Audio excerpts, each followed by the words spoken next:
CBN sir నా ప్రాణం sir. నీ పేరమ్మా? Sir Nandini sir Madanapalle sir. Thank you madam. Thank you madam. ఒక్కసారి కాలు పట్టుకుంటాను సార్.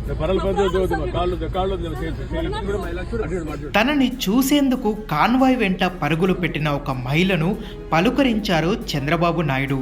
ఎన్డీఏ కూటమి శాసనసభ పక్ష సమావేశం మంగళవారం విజయవాడలో జరిగింది. ఆ సమావేశం అనంతరం ఉండవల్లికి బయలుదేరిన చంద్రబాబు కాన్వాయ్ వెంట ఒక మహిళ పరిగెత్తారు. ఆమెను కారులో నుంచి చూసిన చంద్రబాబు వెంటనే కాన్వాయ్ ఆపి దగ్గరకు పిలిచి మాట్లాడారు.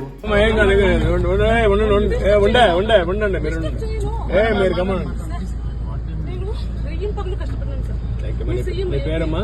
సిబిఎన్ సార్ నా ప్రాణం సార్. నీ పేరమ్మా? Sir Nandini sir Madanapalle sir. Thank you madam. Thank you madam. ఒక్కసారి కాలు పట్టుకుంటాను సార్.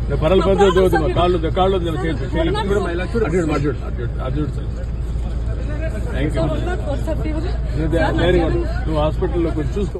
అనంతరం ఆమెతో ఫోటోలు దిగారు చంద్రబాబు నాయుడు. తనకు జ్వరం ఉన్నా చూడటానికి వచ్చానని ఆమె చెప్పగా ముందు ఆసుపత్రికి వెళ్లాలని చంద్రబాబు నాయుడు సూచించారు.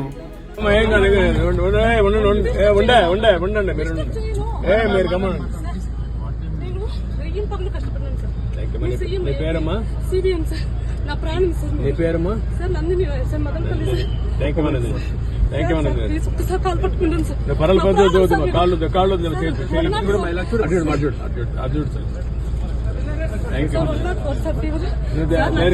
నువ్వు హాస్పిటల్లో చూసుకో.